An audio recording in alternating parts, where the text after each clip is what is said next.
وعلى الذين من قبلكم لعلكم تتقون قال رسول الله صلى الله عليه وسلم يا باغي الخير يقبل يا باغي الشر يقصر ولله يتقاه من النار. قال شاعر امید توبہ پہ بہت گناہ ہو چکے یا رب، امید توبہ پہ بہت گناہ ہو چکے یا رب، مہلت توبہ تو مل رہی ہے، توفیق توبہ بھی عطا کر. جناب عزیز سامعین کرام، آج کی اس پر رونق محفل میں ہر طرف استقبال رمضان کی تیاریاں، اور استقبال رمضان کے لیے ہر بندہ پوری اپنی کوشش اور کاوش پر ہے. اللہ تبارک و تعالی نے اس روئے زمین پر سب سے بڑا شاہکار انسان کو بنایا ہے، اور اس کے بعد اللہ تبارک و تعالی نے کسی سیٹلائٹ کے ذریعے نہیں، کسی پلوٹو، کسی چاند اور سورج کے ذریعے نہیں، بلکہ اللہ تبارک و تعالی اپنے بندے کی رہنمائی عرش بری پہ خود فرما رہے ہیں. اللہ تبارک و تعالی بندے کی خود رہنمائی اس طرح فرماتے ہیں کہ ہر بندہ خود نیکی کرنے کے لیے آگے بڑھتا ہے. اور ہمارا آج کا ادھر مل بیٹھنا استقبال رمضان کے لیے کہ رمضان کی ہم نے تیاری کیا کرنی ہے، استقبال کیا کرنا ہے. استقبال کے لیے کسی ایئرپورٹ پہ کسی جگہ پہ نہیں جانا، کوئی گاڑیاں لے جانے کی ضرورت نہیں، کوئی اپنی مسجدوں میں اپنے محلوں میں بتیاں جگانے کے لیے نہیں، کوئی اور چیزیں کرنے کے لیے نہیں، دیگیں چڑھانے کے لیے نہیں، نظر و نیاز دینے کے لیے نہیں، بلکہ استقبال رمضان کے لیے اپنے آپ کو تیار اللہ تبارک و تعالی کی رضا کی خاطر کرنا ہے. چند باتیں آپ حضرات کے سامنے پیش گزار کروں گا استقبال رمضان کے حوالے سے. سب سے پہلے استقبال رمضان کے لیے ضروری یہ ہے کہ جس مہمان کی، اگر کوئی مہمان ہمارے پاس آئے تو ہم اسے بڑا پروٹوکول دیتے ہیں، اس کے لیے اچھا بستر، اچھا کھانا پینا اس کے لیے تیار کرتے ہیں، اور ہر قسم کی تنگی پریشانی اور ہر قسم کی جو اسے عذاب پہنچائے، تکلیف دے، تو وہ ہم اس کو دور کرنے کی اپنی پوری کوشش اور کاوش کرتے ہیں کہ اس کو ہماری طرف سے کوئی تکلیف نہ ہو. اسی طرح رمضان بھی ہمارے پاس ایک مہمان کی صورت میں اللہ تبارک و تعالی بھیج رہے ہیں. سب سے پہلے استقبال رمضان کے لیے ضروری یہ ہے کہ اللہ تبارک و تعالی ہمیں رمضان کی عظیم گھڑیاں نصیب فرمائے، اور عظیم یہ گھڑیاں ہوں اور بندے کی صحت ٹھیک نہ ہو، چارپائی پہ پڑا تڑپ رہا ہو، ڈاکٹروں کے پاس علاج کے لیے چلا جائے. کتنے ہی ہمارے نوجوان اس طرح کے ہیں، کتنیاں بیماریاں آج موذی بیماریاں جنہوں نے جنم لیا، کوئی پتہ نہیں کہ آج ابھی ٹھیک ہیں کہ صبح رمضان کا اگر روزہ ہو تو وہ روزہ رکھ سکیں گے یا نہیں. تو سب سے پہلے انسان کا رمضان المبارک میں ہونا یہ ضروری ہے. پتہ نہیں ہماری سانسیں اس رمضان کی عظیم گھڑیوں کا ساتھ دیتی ہیں یا نہیں. ترمذی شریف میں ایک روایت ہے کہ رسول اللہ صلی اللہ علیہ وسلم نے فرمایا، بندہ تقدیر کو اپنی دعا کے ذریعے تبدیل کر سکتا ہے. ہم اللہ سے دعا کرتے ہیں کہ اے اللہ ہمیں رمضان کی عظیم گھڑیاں بھی نوازنا. اور دوسری چیز اسی پوائنٹ کی دوسری چیز جو ہونا ضروری ہے، نعمتان مغبون الصحہ والفراغ. آج تمہارے پاس صحت بھی ہے، فراغت بھی ہے، وقت بھی ہے، ٹائم بھی ہے. آج صحت اللہ نے دی ہے، روزے رکھ سکتے ہو. آج تم روزے رمضان کے رکھو، قیام اللیل کرو، اللہ تبارک و تعالیٰ کی عبادت کر کے اللہ کو تم راضی کر سکتے ہو. لیکن ایک وقت ایسا بھی آ جائے کہ تم بیماری میں تڑپ رہے ہو، تم اتنے پریشان اور لاغر ہو جاؤ کہ تم کچھ نہ کر سکو. تو پھر تم اس وقت تمہارا پچھتاوا کوئی کام نہیں آئے گا۔ اللہ فرماتے ہیں، نبی مکرم جناب محمد صلی اللہ علیہ وسلم نے فرمایا، آج ہم نے تم کو صحت دی ہے، آج ہم نے تمہیں فراغت دی ہے، تو اس میں صحت اور فراغت میں تمہاری زندگی میں رمضان المبارک جیسا عظیم دن آ رہے ہیں، تم نے اس میں روزہ رکھنا ہے۔ دوسرا پوائنٹ کہ رمضان کی قضائی کے لحاظ سے جن بندوں نے، جن بھائیوں نے، عورتوں نے، بہنوں نے، جنہوں نے روزے پچھلے سال رمضان المبارک کے نہیں رکھے، اللہ تبارک و تعالی نے اب توفیق دی ہے کہ وہ ان مہینوں میں رمضان سے آنے سے قبل اس روزوں کی قضائی کا ادا کرنا ضروری ہوتا ہے۔ ام المؤمنین حضرت عائشہ صدیقہ طیبہ طاہرہ مطہرہ فرماتی ہیں کہ جب میں رمضان کے روزے مجھ سے رہ جایا کرتے تھے کہ میں پھر اتنے ایام مجھ پہ بیت جاتے جب رمضان المبارک جیسا عظیم مہینہ قبل ہونے سے پہلے میں شعبان کے مہینے میں روزے رکھ لیا کرتی تھی۔ رمضان کے مہینے میں روزے رکھنے ہم پہ فرض اور واجب ہیں، لیکن اس کی قضائی دینا اس رمضان سے پہلے ضروری اور فرض اور واجب ہے۔ تیسرا پوائنٹ کہ تسحروا، تم سحری کرو۔ سحری کس طرح کرنی ہے کہ صبح اٹھ جائیں تو آج دیکھا جاتا ہے کہ باپ کہتا ہے مجھے 3 منٹ پہلے جگانا، نماز سے پہلے، اذان سے پہلے 3 منٹ جگانا۔ بھئی کیوں؟ کہتا ہے کہ میں روزے نہیں رکھ سکتا۔ اپنے آپ کو بڑا چلاک چوبند ہو کے، اپنے آپ کو بڑا ہوشیار سمجھتے ہوئے اپنے بیٹوں اور شہزادوں کو کہتا ہے، اپنی بیٹیوں کو کہتا ہے، اپنی بیوی کو کہتا ہے، اور اس باپ کا بیٹا جو باپ خود روزہ نہ رکھے، جو باپ خود نماز نہ پڑھے، قرآن پاک کی تلاوت نہ کرے، جو مسجد میں نہ جائے، قیام اللیل نہ کرے، اس کے بیٹے کس طرح قیام اللیل میں کھڑے ہو سکتے ہیں؟ وہ کس طرح روزے رکھ سکتے ہیں؟ ماں اٹھاتی ہے، بیٹا اٹھو دہی لے آؤ۔ بیٹا کیا کہتا ہے؟ اماں جان تنگ نہ کرو، مجھے نیند آئی ہوئی ہے۔ ماں اکیلی روزہ رکھ کے سارا دن بھوک اور پیاس کے ذریعے یہ کاٹ لیتی ہے، تو یہ کیا چیز ہے جس چیز نے دور کیا ہے؟ دوسری بات جو یہ ہے کہ پہلے باپ سربراہ جو حاکم ہے وہ خود روزہ رکھے۔ سحری کے لیے جاگنا یہ ضروری ہے۔ رسول اللہ صلی اللہ علیہ وسلم نے فرمایا سحری میں برکت ہے، سحری تم ضرور کرو۔ اٹھو، اپنے بچوں کو بھی اٹھاؤ۔ پھر جن کے بچے نیک ہوتے ہیں، جن کے بچے امام بخاری بنتے ہیں، جن کے بچے امام مسلم بنتے ہیں، امام ترمذی، امام ابن نسائی، امام ابن ماجہ بنتے ہیں، ان کے باپ اور ان کے ماں کا پیچھے اہم کردار اور کریکٹر ہوتا ہے، جس کی وجہ سے، جو ان کے اخلاق کی وجہ سے، جو ان کے کردار کی وجہ سے وہ بچے بنتے ہیں۔ پہلے پیچھے باپ نیک ہوتا ہے، پھر بیٹا آگے نہیں ہوتا ہے۔ اللہ ماشاءاللہ یہ دنیا میں واقعات دیکھتے ہمیں نظر آتے ہیں۔ حضرات تیسری بات، الصوم جنت، روزہ ڈھال ہے، روزہ سیفٹی گارڈ ہے۔ آج ہم اپنے سیفٹی گارڈ اپنے ساتھ رکھتے ہیں۔ تم کسی ایم این اے کو، ایم پی اے کو، کسی وزیر مشیر کو، کسی عظیم اور مالدار آدمی کو اکیلا باہر جاتے نہیں دیکھو گے تو وہ پریشان ہوتا ہے کہ باہر مجھے کوئی حملہ نہ ہو جائے، وہ اس کی سیفٹی اپنے پاس ہوتی ہے۔ کل قیامت کے دن جب کوئی سیفٹی نہیں ہوگی تو یہ روزہ ڈھال بن کے اللہ کے سامنے کھڑا ہو جائے گا۔ اے اللہ، یہ صبح سے لے کے شام تک تیرے لیے نہ اس نے کھایا ہے نہ پیا ہے، نماز بھی تیری عبادت ہے، حج بھی تیری عبادت ہے۔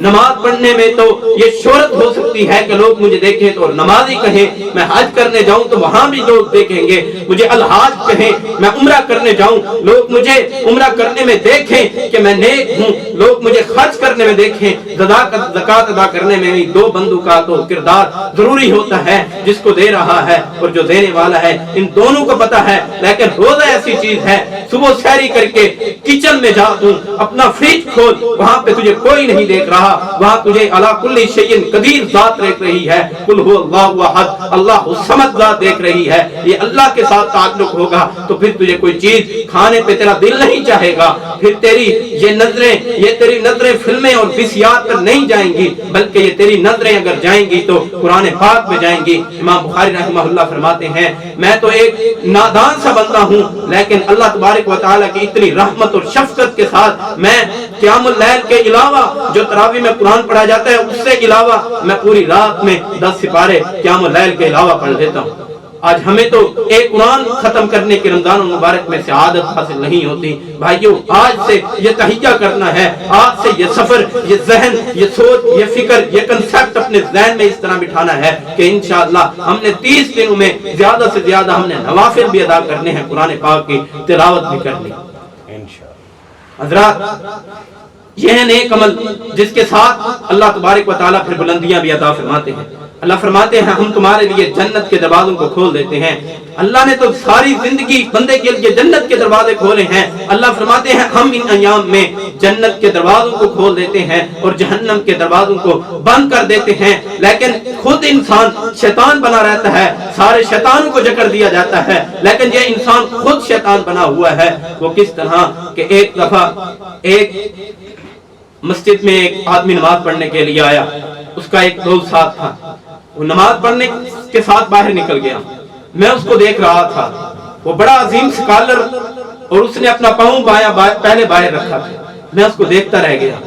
تو وہ پھر کافی دور جا کے وہ پھر واپس آیا.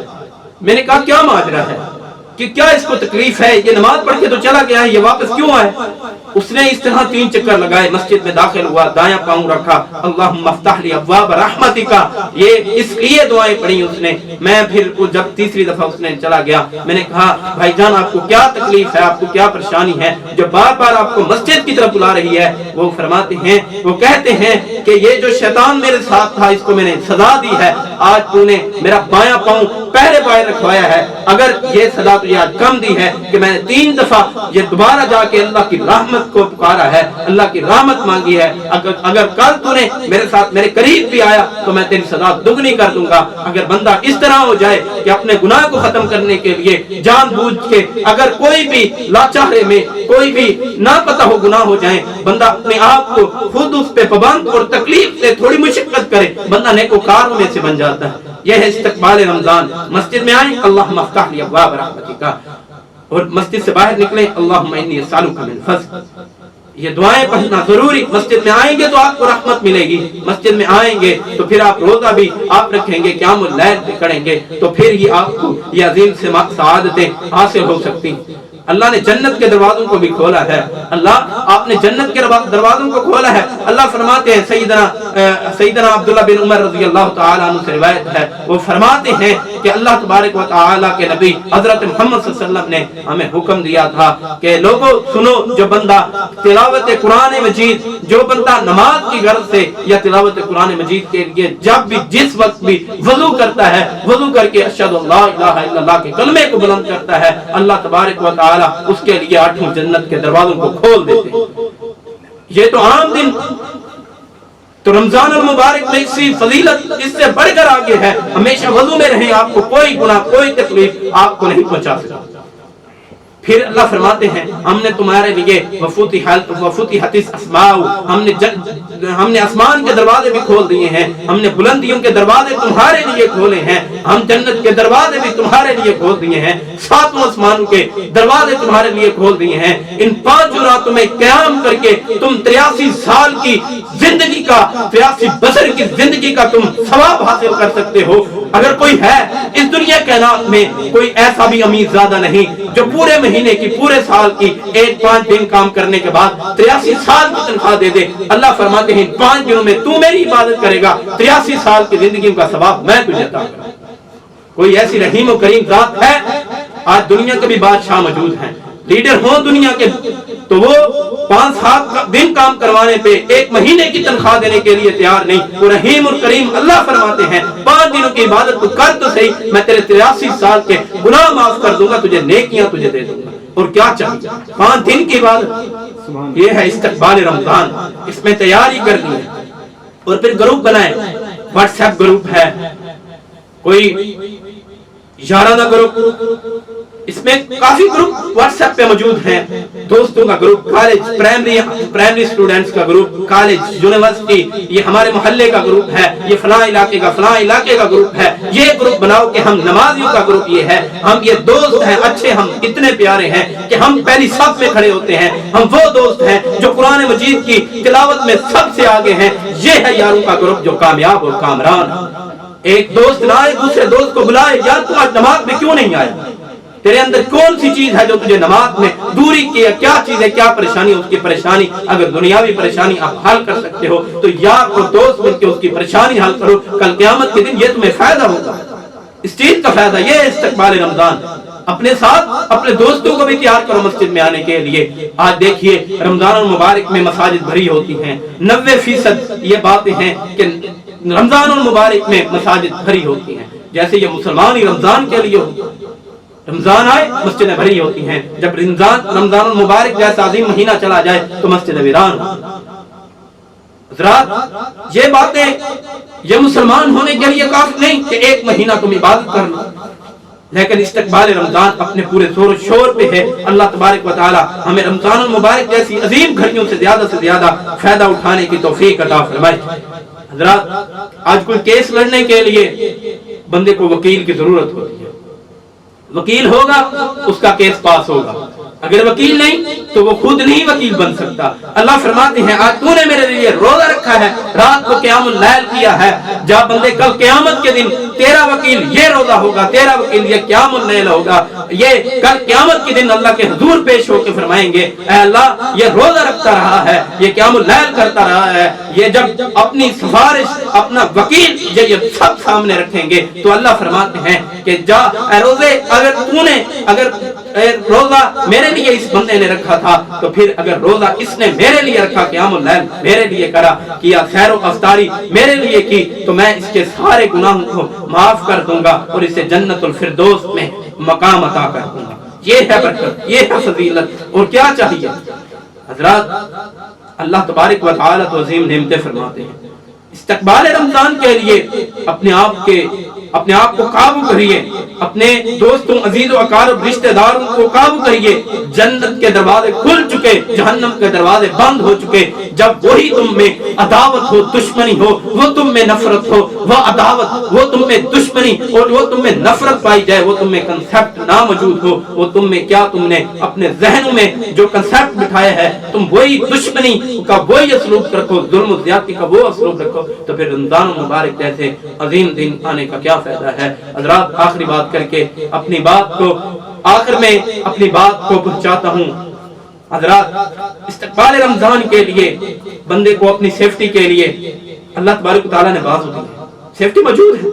آج بندے کو سیفٹی کے لیے اللہ نے کپڑے دیے ہیں، اپنے بدن کو ڈھانپ سکتا ہے، اپنے بدن کو ڈھانپنے کے لیے اللہ نے یہ سیفٹی دی ہے، یہ ہے بندہ اپنے آپ کو کپڑوں کے ذریعے ڈھانپ سکتا ہے، حجاب پہنے، اپنے آپ کو کرتا ڈالے، اور یہ اچھا لباس جو ہے یہ سیفٹی ہے بندے کی، اس میں جسم محفوظ رہتا ہے۔ اللہ فرماتے ہیں تمہاری زندگیاں بھی اس طرح محفوظ ہو جائیں گی اگر تم نے روزہ رکھ لیا، رمضان المبارک جیسی عظیم فضیلت کو تم نے پا لیا، روزوں کو رکھا، قیام اللیل کو کیا، تو پھر یہی روزے، یہی قیام اللیل، یہ نیکیاں، یہ برکات کل قیامت کے دن بھی دنیا کے اندر بھی تمہارے لیے سیفٹی بن جائیں گی، تمہارے لیے حفاظت بن جائیں گی، اور اس طرح تم دنیا اور آخرت میں کامیاب ہو جاؤ گے۔ اللہ فرماتے ہیں جب بندہ مجھ سے پیار کرتا ہے، حدیث قدسی ہے، جب بندہ اللہ تبارک و تعالیٰ سے پیار کرتا ہے تو اللہ فرماتے ہیں حضرت جبریل علیہ السلام کو حضرت جبریل علیہ السلام کو فرماتے ہیں کہ دنیا کے لوگوں میں جا کے ان کے دلوں میں جا کے یہ بات ڈال کہ یہ بندہ مجھ سے محبت کرتا ہے، پوری کائنات والے اس سے محبت کریں، پوری دنیا کائنات ایک طرف ہو۔ آج علماء کی عزت کو اچھالنے کے لیے ٹیلی ویژن پہ، واٹس ایپ پہ جو کچھ بھی کیا گیا ہے، لیکن الحمدللہ ولی اللہ آج بھی موجود ہیں، محدثین آج بھی موجود ہیں، اور یہ جو ان کے لیے بکواسیں کرتے ہیں، جو ان کو ہیج کرنے کے لیے جو باتیں کرتے ہیں، وہی میں نے ان کی جوتیاں اٹھاتے ہوئے بھی دیکھا۔